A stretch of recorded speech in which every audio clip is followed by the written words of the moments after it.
World war हो रहा, Iran Israel का बीच में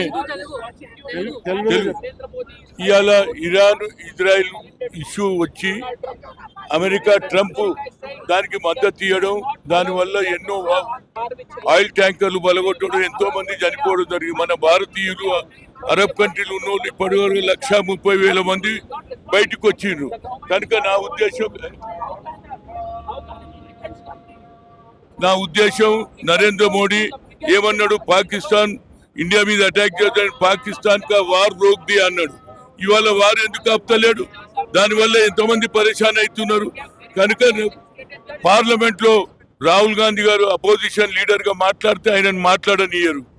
అదే విధంగా ఇవాళ ప్రజలందరూ ఇబ్బంది పడుతున్నారు. హోటళ్లు మూసిపోయినాయి, తిండికి లేదు. ఇంతకుముందు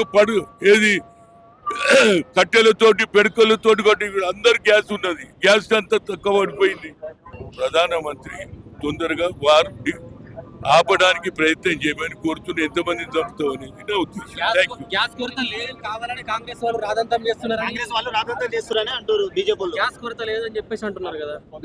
చూడు, గ్యాస్ కొరత లేదంటున్నారు కానీ మరి హోటల్ ఎందుకు బంద్ అవుతున్నాయి అది చూడమంటున్నా. ఎవడు హోటల్ తిండేవాడు బంద్ చేయడు కదా, వాళ్ళకు గ్యాస్ దొరకకనే బంద్ చేస్తున్నారు. దానికి అబద్ధాలు చెప్తున్నారు. 75 రోజులు ఉంటే ప్రతి ఒక్కరు కూడా గ్యాస్ ఏజెన్సీ దగ్గర పోయి చూడమను, ఎన్ని సిలిండర్లు ఉన్నాయో చూడమను. అది చూడకుండా లేదు లేదని అబద్ధాలు చెప్తున్నా అనేది నా ఉద్దేశం. ప్రజలందరూ ఇబ్బంది పడుతున్నారు, అందరు అదే చెప్తున్నారు. మరి ఎందుకు ప్రజలలో ఈ ఆలోచన వచ్చిందో దాని గురించి ఇక్కడ ఉన్నటువంటి మంత్రి గాని కేంద్ర మంత్రి గాని ఏదైతే ఏజెన్సీ ఉంటుందో గ్యాస్ ఏజెన్సీ దగ్గర పోయి చూడమని, నిల్వలు ఉన్నాయా లేదా అది చూడకుంటే ఎందుకు చెప్తుంది.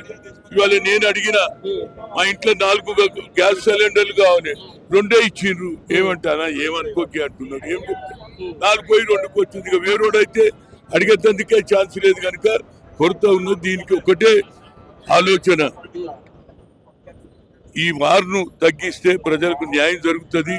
ఎంతో మంది 130,000 మంది భారతదేశానికి వచ్చేసారు. దుబాయ్లో పనిచేసేటోళ్ళు, ఇరాన్ లో చేసేటోళ్ళు అందరూ వచ్చింది. కనుక నరేంద్ర మోడీ ఎప్పటి వరకు అయితే చేయడు, పాకిస్తాన్ వారిని ఏ విధంగా ఆపినావు నువ్వే చెప్పుకున్నావు కదా, మరి ఇదెందుకు ఆపుతలేవు అని అడుగుతున్నావు. Thank you. అంటే ఎప్స్టీన్ ఫైల్స్ ఇంత దూరం వచ్చిందా? ఎప్స్టీన్ ఫైల్స్ గురించే ఇంత అవన్నీ మాకు తెలియదయా. ఇవాళ ముఖేష్ అంబానీకే ఆయిల్ ఫ్లోరింగ్ చేయడానికి ట్రంప్ అవకాశం ఇచ్చిందంటే ఎంత పెద్ద డ్రామా జరుగుతుందో మేము ఇక్కడ తిడుతున్నాం. అదాని ముఖేష్ తిడుతున్నాం, ఆయననేమో సాయం చేస్తుండంటే ఇది కలిసి డ్రామా ఆడుతున్నారు నరేంద్ర మోడీ ట్రంప్ అనేది చెప్పగలరు.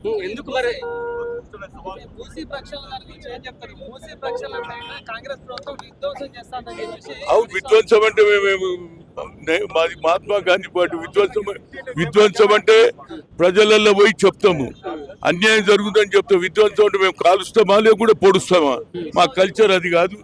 ప్రజలకు చెప్పి నరేంద్ర మోడీ నిజ రూపం బయట పెడతామనేది చెప్పగలుగుతాం. Right, thank you.